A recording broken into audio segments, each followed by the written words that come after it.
Hello, ladies and gentlemen, and welcome back to our channel. My name is Daniel Nangelo. I'm the Technical Advisor, Research, Data Science, Information Management, M&E, GIS, and Mobile Data Technologies. Basically, anything that has to do with the tech and research and data, that's my thing. So today, I'm really excited to bring this course to you. It's training on data management and visualization using Microsoft Power BI. It's part of a series of videos that I'm going to be releasing in support of data management and visualization using Microsoft Power BI in support of M&E processes. So before we start, maybe I'll just give you a glance on what you stand to benefit from actually viewing this course. The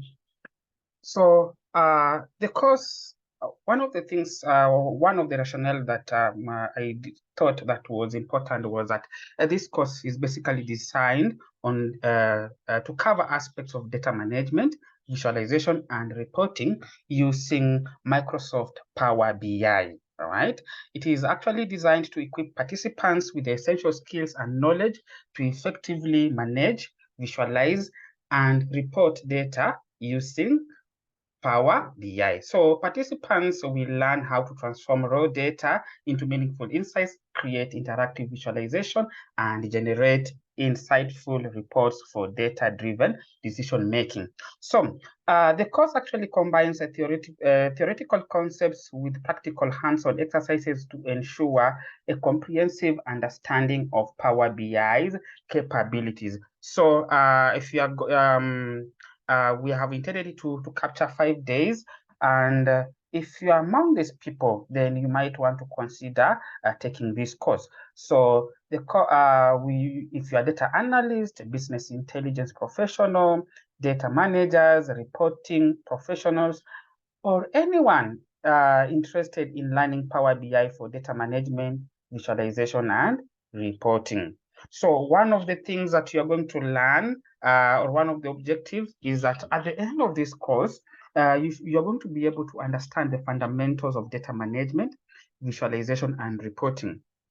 You should also be able to import and connect data from various sources into Power BI. And then you should also be able to clean, transform, and shape data using Power Query Editor. Yes, for those who are coming from the Excel side, yes, you might be familiar with Power Query Editor. So yes, so the next thing that you also should be able to do is to create visually compelling and interactive dashboards and reports. All right. Technically, this will just help you. This is why you're going to learn how to actually put up an M&E reporting solution for your for different projects. All right. And then you should also be able to apply various data visualization techniques to present data effectively. All right. You should also be able to utilize Power BI's advanced features and functionalities for data analysis. You are really going to like this. And then you should also be able to implement data-driven decision-making through Power BI's reporting capabilities. You're going to see if you have some of these steps or action that people actually engage in. We are going to see how you can also automate that. So a larger part of this will be to be understanding the workflows within projects and organizations, and being able to actually come up or build or configure a workflow, an automated workflow that is able to take care of all this, from data access, data capture, to data management, storage, and then retrieval for data analysis, and actually the visualization, whereby you are going to learn how to now put your data, transform it into data stories, or actually being able to do storytelling within Power BI. And then you should be able to publish and report and share reports with stakeholders in different formats. You're going to see that Power BI has a number of functionalities or approaches when it comes to report sharing, all right? So it's always good to think about how you want to share your reports. And then you should also be able to implement practices for data management, visualization, and reporting with Power BI, all right? And for the consultants who also maybe want to also learn about how to write proposals that cover the aspects of data management, how you can also be able to configure these reporting tools, then please follow us or contact us at training.appcoms@gmail.com. We have a specialized course that help consultants just to be able to write very impactful and grant-winning proposals. All right. So course outline. So what are you going to learn from here? So we're going to have a gentle introduction into Power BI, where we're just going to be looking at overview of Power BI and its benefits. We're also going to explore the Power BI interface and components. And then we're also going to help understand the Power BI ecosystem and architecture. Module 2, you're going to learn about everything that has to do with data importation and transformation. You're going to look at how to connect to data sources, import data from databases, files, and other web and other sources. All right. So Power BI has a capability to actually connect to different data sources. All right. So that module is going to cover all that.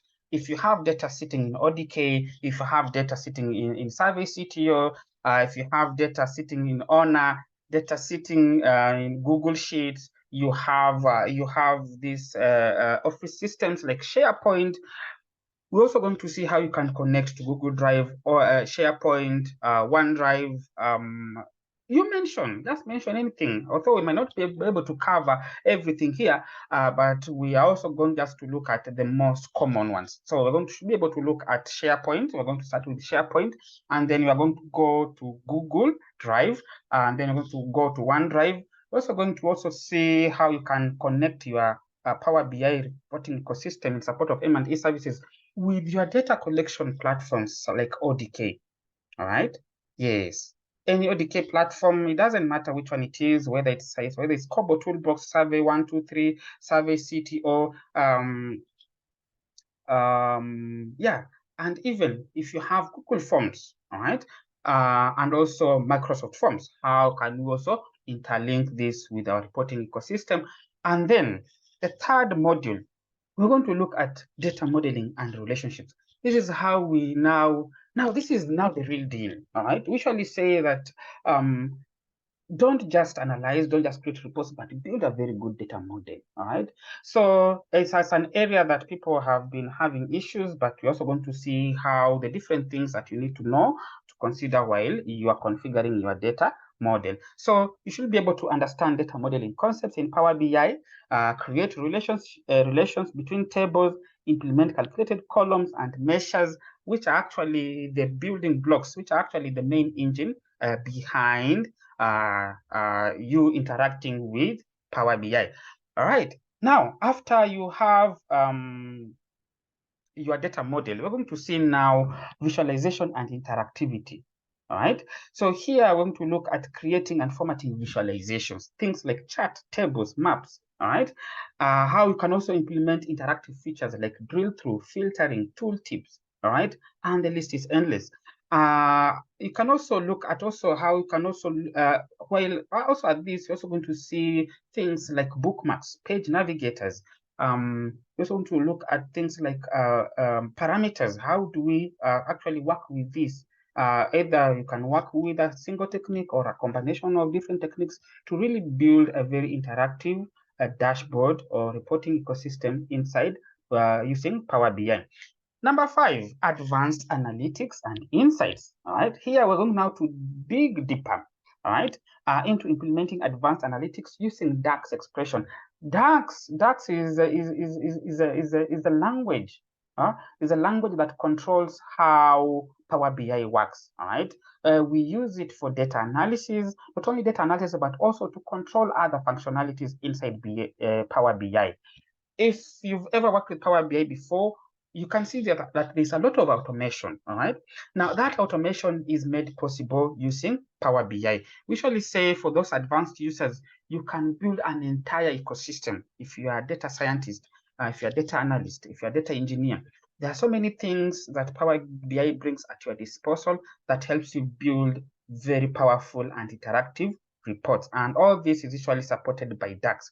So we're also going to see utilizing how you can create calculated tables and hierarchies at different phases of your data analysis. sometimes you need to do some bit of customization, transformation that are not readily inside Power BI, but can be made possible using DAX. We are going to see this. How can we do this to just really make sure that our data model and our ecosystem or platform for reporting is very powerful and interactive and can be actually be utilized by anyone within the project or the organization.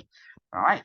So then, after your advanced analytics and insights generation, you need to understand how you can present your reports, the different ways you can present your report. Here, we're going to look at designing effective and visually appealing reports, all right? And then we're also going to build interactive dashboards, all right? All this, we're going to be doing it practically, all right? So I recommend that at this point, you should also be able to access to your computer, make sure you have Power BI installed, and then you should be able to enjoy this course to the end, all right? So number 7, or module 7, data refresh and collaboration. In Power BI, in data science, it's all about building applications on top of data, all right? Data is a juice that is powering all these dashboards, visuals, reports, whatever it is you guys are building, it is powered by data. So we also need to understand, how do we automate data refresh, all right? Do we need to do it manually? What are some of the options that we have doing it manually? Or can we also configure automatic data refresh, all right?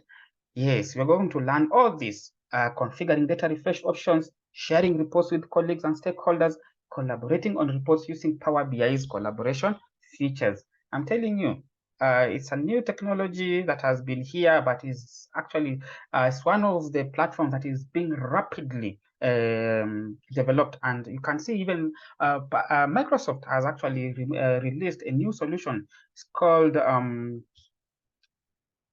Microsoft, was it Framework? Yes, Microsoft Framework. It's a very interesting platform, especially if you're coming from the dimension of data science. You'll really enjoy it. Module 8, best practices, all right, for Power BI. Like any other system or any other platform, it's always good to understand what are some of the best practices when you are utilizing the technology. So we're going to look at implementing data security and privacy measures, optimizing performance and data modeling techniques. And as data is very dynamic, it keeps evolving. So you also want to be able to build a platform that is also evolving with the data, with the organization. So Power BI gives you that capability. All right. So, and then also, we also want to learn how you can promote a data-driven culture within a project or an organization. All right. So that is it. So our delivery method is going to involve things like a combination of lectures, interactive discussions, and hands-on exercises and practical demonstrations. Participants should have their own computers and with Power BI installed to follow along with practical exercises. You're going to have access to these course materials, including presentation slides, hands-on exercise instruction, and reference guide. Thank you, guys, and let's start.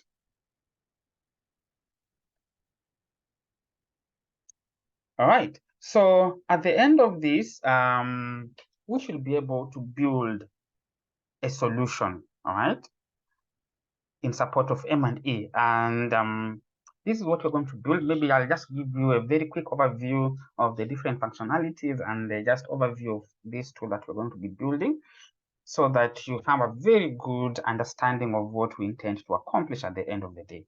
So we have, all right, there. So you can see this is actually a reporting ecosystem in support of agro-based farmer project dashboards, agricultural value chains. But you can still build other tools. I've just decided to use this agro-based farmer project dashboard to help us just see how you can build an M&E workflow or system that is able to capture your data, whether you are out there in the field with the farmers, and be able to just make meaningful insights from your data that you are collecting. So you can see here, we have this one here. You can see we have some KPIs here. This is a dashboard. we have registered farmers year to date, depending on this. So you can see you also have, depending with the current selected year, it's currently reading 2021, but you also have this time slicer here that you can filter out if you wanted to view everything. It is here up to date. All right, so yeah, you can see a lot of things here, and then you should be able to, depending with what you want to look at, like if you wanted to get a report on 2021, you can see they had a running total so far. They had registered 1,366 farmers. If you compare the new farmers that were registered in 2020, you can see it was 717 as you compare it with the previous year, which was 649. All right, previous year was 2019. Let's see. All right, you can see the previous year 2019 was 649, which actually tallies with what we have here. And then it also goes the same thing. And then you also have a trend line here. All right, it tells you how the metric has been performing.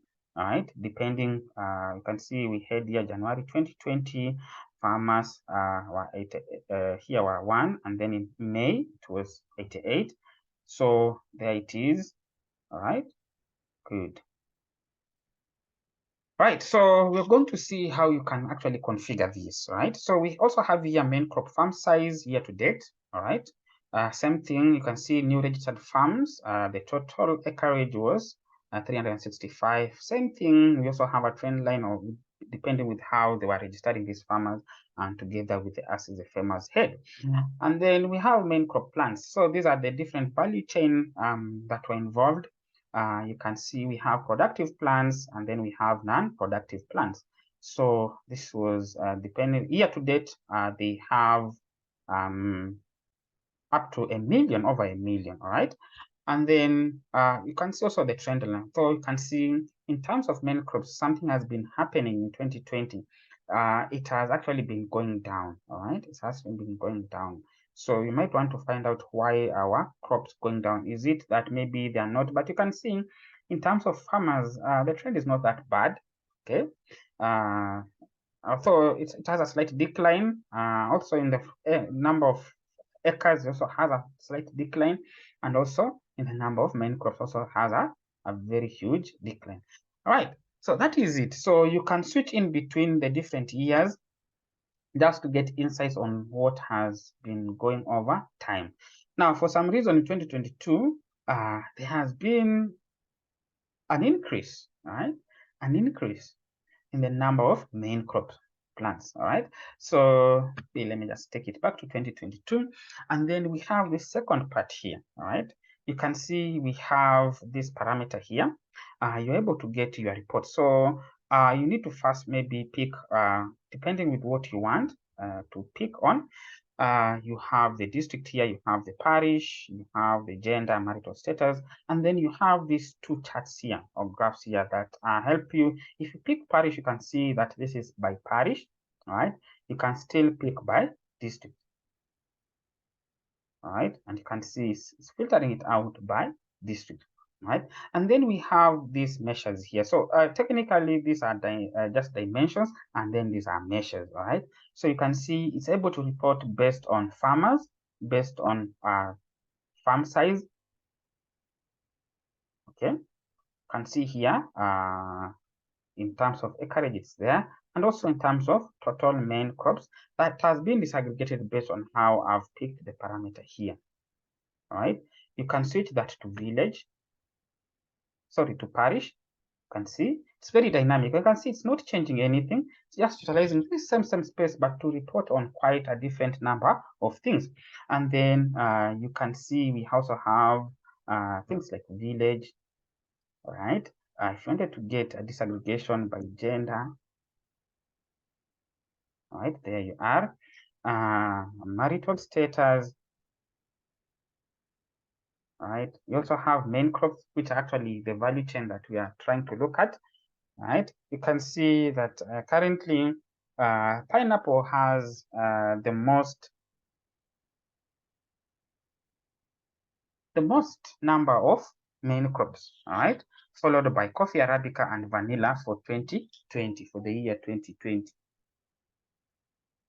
All right. And then we have this trend line here. This one actually tells you on how the performance has been over time. All right.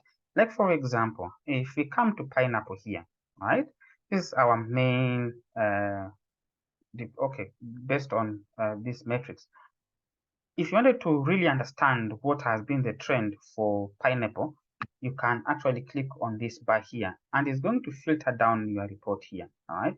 So you can see as much as pineapple has been performing well for this year, it has seen a decline in the number of main crops that has been registered every month. All right. Very good. To take it back to the original, just click on the bar again, and it will take care of that. All right. Yes. So we should be able to build, you can see it's very interactive. We should be able to build this. And then we have this last part here. You can see it's a scroll bar, all right? And it's actually reporting based on the total main crop plants here, based on what are the measure that I have picked here, all right? So you can see here it's 18, 89, 895, 970, right? If I switch to total number of farmers, it should also be able to now start reporting on total number of farmers. So in terms of total number of farmers, we have more of people doing vanilla value chain, all right? And actually, you can see, actually, pineapple is actually being, very few farmers are actually growing pineapple, all right? Total farmers by main crop. So you can see it's reporting. If you just hover your cursor here, you should be able to pause it and be able to read this. And when you release it, you should be able to pick. So these are some of the techniques we're going to look at and how we can utilize it to build our monitoring and evaluation platform. Let's go to summary. Now, you can see we have the different dimensions here, access to water for farming. If you wanted to get a report on that, you can see currently speaking on only Kayunga. So you have this district here, you have our page navigators, right? Maybe let's look at the page navigators a little bit. It helps you navigate to different pages, all right? There, all right? Good, we had our dashboard here. All right, and then you can also see we have icons here. All right, icons are very good when you want to actually communicate information effectively to people from different disciplines. All right, so you can see this one is 2020. I can switch it to 2021. Okay, and then can also look at 2022, 2020. As we are picking these years, I want you to see that the map is very dynamic. Even our tables here are also very dynamic. If I want to see everything, I'll just uncheck. And then this is every for Kayunga district, all right? This is the district. We have Bundibujo, Kapchoro, Kasese, all the way to Sironko, all right? And then this is coming from our key performance indicators, all right? These were the different dimensions, all right? And then we have a timeline here, all right? We have January, breakdown by January. So we usually we're going to be starting here. So if you wanted to see all the districts, then I make sure I don't select anything here so that it reports on all the districts that are here within the project, all right? If I pick Rubirizi, and then it should be able to take me to Rubirizi. You can see here we are, all right? Let's maybe look at Mbale. Yeah, Kasese. Okay, and you can see in Kasese they're only growing vanilla. All right, so all these are farmers who were engaged in vanilla value chain. Let's look at Kapchorwa. There, all right, and then you can also have a look at Bundibujo. All right, so maybe I'll just put it at Kayunga. I think Kayunga is okay. Great. Now, you can view this. So we have this table here, all right? And then we have this timeline here for January, okay? And then we have our, okay? And then we can even remove this so that we have everything at high level. All right, so this is a breakdown by district. All right, the total number of farmers, the total number of main crop plants, and the total number of the acreage size, the farm size. Okay, now if I only wanted to maybe, so this table you can actually download this. You can export this table to CSV if you wanted to do some further analysis. But here for now, let's just have a look at how this works. So we have Bundibujo. So if I was interested maybe with a particular year, then I click on the year. All right. So in this year, you can see only three districts were captured here, were involved in 2020. We have Kasese, Kayunga, and Rubirizi, and you can see we have the breakdown here. All right. By number of farmers, by total main crop plants, and the farm size. These are the key project indicators for this particular project. Okay. So you can also download this. Now, if you are interested in maybe just looking at different, let's say maybe main crop for 2020, all right, you can select main crop. And you see in 2020, they did vanilla, coffee Arabica, and pineapple. And you can see a breakdown, all right, based on the three indicators that we have, or KPIs. And then we can look at also maybe, let's say, access to water for farming, all right? So if you select this, basically you're just switching your report. So we have access to water for farming, all right? 395 did not have access to water. 305 farmers did not have access to water for farming, all right? And then only 322 had access to water for farming.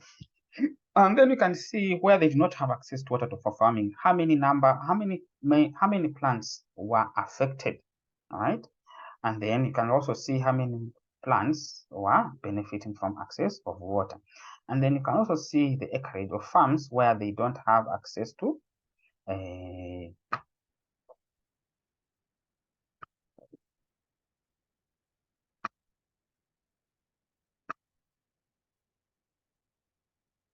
right? So 267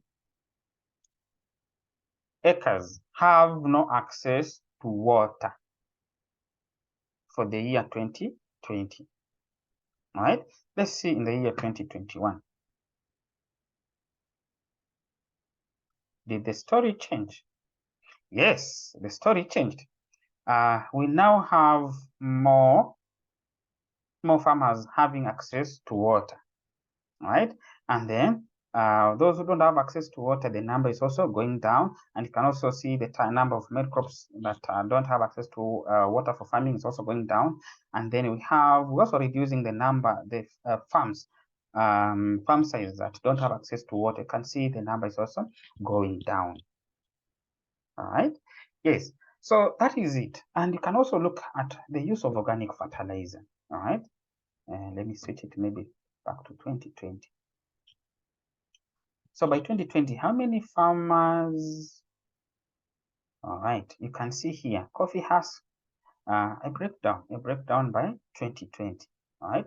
If I wanted to maybe narrow down to Kayunga, all right, you can just click on Kayunga here. All right, and you can see your numbers have been filtered down to Kayunga, and you can also see that your dashboard name or title is very dynamic, also picking up that very nicely. All right, so I'm not going to go through everything, but I just wanted you to just appreciate the different ways you can build a dynamic report. And lastly but not least, you can also decide how you want to report. Do you want to get a report for January, or we can even say October? So there it is. When you pick for October, these are the metrics, right? Plant residue, you can even, yes. There, you get your reports, you get your tables nicely well done, and the maps associated with where you are trying to look at. So this is the GIS aspect. And then you can also decide we want to move over to month over month.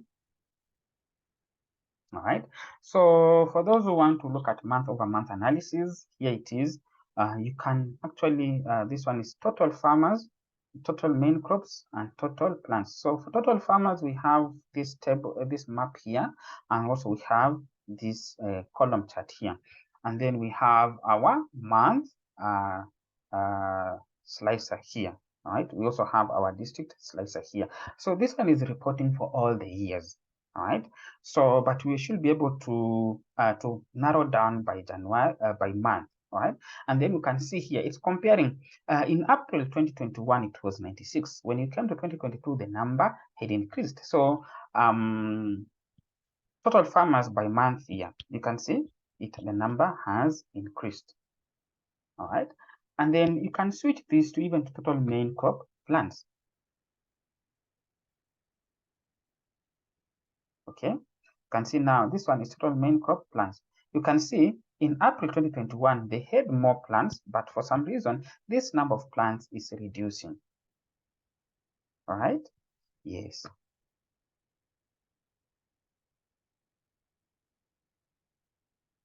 Now, you can also look in terms of the different districts.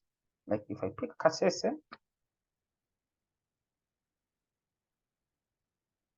there. All right, there. So you can see Kasese so far, it's like they only participated in April. All right, you can maybe look at Kayunga, maybe. Yeah, there. Still 1 year. You can look at May. All right, in May, they have a series of activities happening throughout the years from 2020 to 2021 to 2022. All right, very good. So use the month slicer to look at how your report is split into different dimensions. This allows you to look at your data at different angles and be able to get insights from different dimensions. So I'll just take this back to total number of farmers. You can see not much was happening in December. Maybe let's look at November. All right, there it is. So yeah. All right, so you know how we like doing it. After this, I want us now to look at how can we build this type of dashboard. Okay, yes.